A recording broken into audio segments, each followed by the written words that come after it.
Ibinunyag ni Alex Gonzaga ang sandali ng pagkabasag ng puso matapos ang kanyang ikatlong pagkalaglag. Ginawa na namin ang lahat. Kung bago ka lang sa channel na ito, huwag kalimutang mag-like, share, comment, and subscribe. Alex Gonzaga goes through third miscarriage. Ginawa na namin lahat. Umiiyak si Alex Gonzaga habang binubuksan ang tungkol sa mga panggigipit na dala ng vlogging.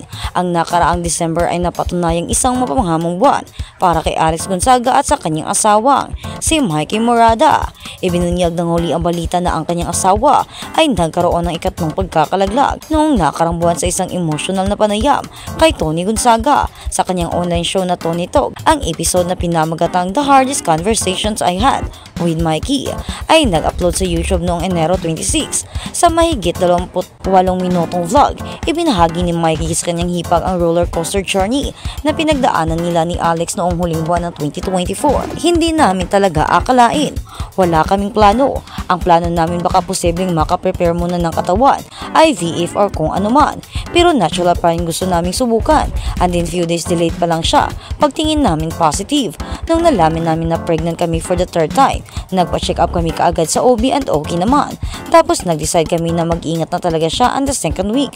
Okay pa yung ultrasound. Hanggang doon sa pangatlong linggo, sabi sa amin ng doktor, naku, wala ng laman. Blighted ovulum ulit sa bumagsak ulit yung ano namin. Pero may kaya kisa sa una. Kasi nakailan na kami he said. Alex Gonzaga confirms miscarriage. Sa aming baby na matik na kaming magkaroon, salamat sa pagpapasaya kay mommy at daddy. At mga pista opisyal ay lalong mahirap para sa mag-asawa dahil kailangan nilang gumawa ng maraming pagbisita sa ospital upang ma-check na ang pagbubuntis ay matatag. Pagkatapos na makaranas ng mga nakaraang pagkakuha, ginawa namin lahat.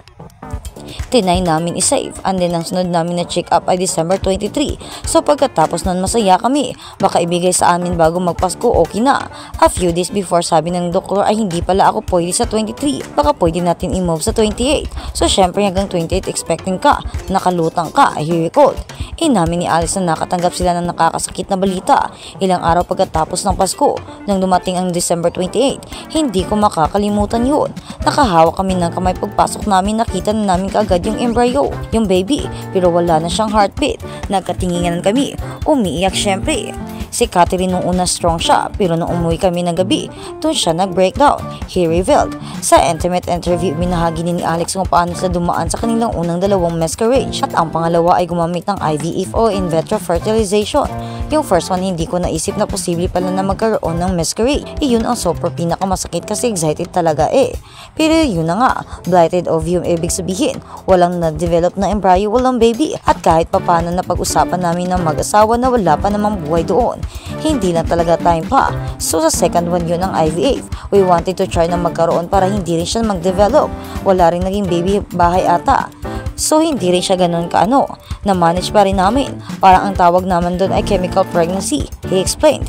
Ibinahagi ng kasalukuyang konsehal ng Lepa City kung paano na natiling matatag ang relasyon nila ng kanyang asawa sa mahigit na 4 na taon at hindi siya nagpatinag sa kanyang pagsisikap na bigyan ito ng suporta sa pinakamahirap na sandali ng kanyang buhay. Nag-research ako sa mga forums ng mga mami ng mga buntis. Laging ang tip sa akin, pinapayo sa akin ng mga kaibigan ko. Iba talaga pagdating sa pagbubuntis. Ang kita ko rin yung height ng emotions, ang mag-aabang-abang ka tapos biglang mawawala, lalo na yung sa IVF. Nakita ko yung pinagdadaanan ni Catherine bago kunin yung embryo sa kanya.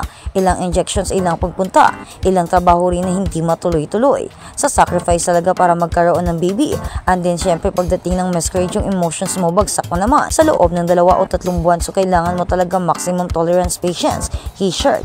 After I read it, it broke my heart. Mikey, di ko sinasabi kay Catherine pero nung nandun kami sa ultrasound, nakakuha ako ng picture. Di ba my life, so gumagalaw ito lang ang kaisa-isang picture na tumitibok ang puso. Nilook ko para play lang ng play. Tapos tuwing umaga, tinitingnan ko siya. Talagang tinitreasure ko. This part truly broke my heart. It shows how deeply Michael longs to have a child and how ready he is to embrace the responsibility of fatherhood. His action speaks volumes about his love and desire to nurture a family. You can see the sadness in him when the baby was miscarried, a pain that only someone who truly yearns for parenthood can understand. At sa kabilang banda, Mikey binalaan ng artista, huwag na si Alex Gonzaga. Kahit pinalaan ng isang artista, ipinagpatuloy pa rin ni Mikey Murada ang panliligaw kay Alex Gonzaga. Sa Tony Talks, inusisa ni Tony Gonzaga sa kanyang brother-in-law ang tungkol sa unang pagbisita niya kay Alex sa ASAP.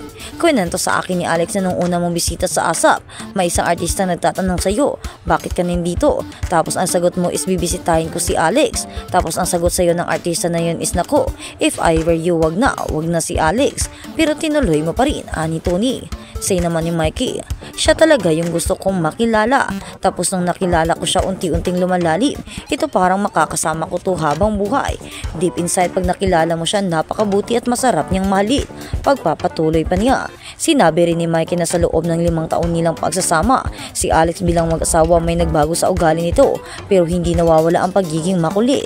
Yung nagbago sa kanya, siguro mas patient na rin siya, mas marunong na rin siyang makisama, mag-compromise. Yung nandyan na talaga yung kakulitan niya, minsan stubborn siya, pero minimal lang naman, overall talagang okay, sabi ni Mikey. At sa kabilang banda, ang nakakagulat na reaksyon ni Alex Gonzaga kay Dina Buenavi sa fast talk ay pumuko ng online frenzy. Hindi mapigilan ng mga fans ang pag-uusap-usapan. Inamin ni Dina Buenavi na pinag-usapan niya si Alex Gonzaga sa viral clip tungkol sa isang unprofessional na katrabaho. Dina Buenavi kinumpirma ang sagutan nila ni Alex Gonzaga sa episode ng Fast Talk with Boy Abunda. Noong Martes, sinabi ni Dina sa host na ang tinutukoy niya ay si Alex Gonzaga at ang kanyang unprofessional work habits. Gayon pa man, nilinaw ni Dina na ang insidenteng ikwento niya sa panayam ay 12 taon na ang nakararaan. May ginagawa kaming teleserye noon at hindi din kam naman without reason, the veteran actress said. Kaya lang kasi hindi lang isang beses nangyari. It happened once, twice, thrice. So hindi lang naman ako, she said. May iba pang mga katrabaho na naiinis tungkol sa kanyang mga gawi sa pagtatrabaho at sa paraan ng kanyang pagtatrabaho sa amin. Dagdag niya, kung gusto mong magtagal sa industriya, hindi ganon yung ugali, Alex. Sabi ni Dina kay Alex. Ayon kay Dina, nagkaayos sila noon ni Alex na nakaharap niya ito.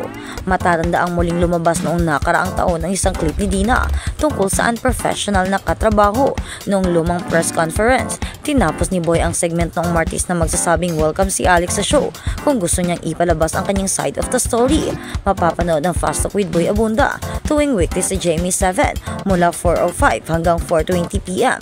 LA Jamie Integrated News. Nagkaroon man ng alitan ay nagkaayos din naman sina Alex at Dina Buenavi, lalo na ngayon na kailangan ni Alex ng support sa mga tao, pero nagkaroon ng lakas ng loob para lumaban sa kasalukuyang kanyang pinagdaraanan. Marami ang nakis ni Patya laban sa mga fans ay kasama rin ang kanyang mga kapwa-artista, lalo na ang kanyang pamilya. Ito ay isang napaka-heartbreaking na sandali. Hindi madaling mawala ng anak. Kung ari-arian ay kaya pa naman ang kawalan, pero ang anak kailanman ay di mapapalitan. Kaya Alex Gonzaga, patuloy lang sa laban. In God's will, balang araw baka ikaw ay muling biyayaan. Laban.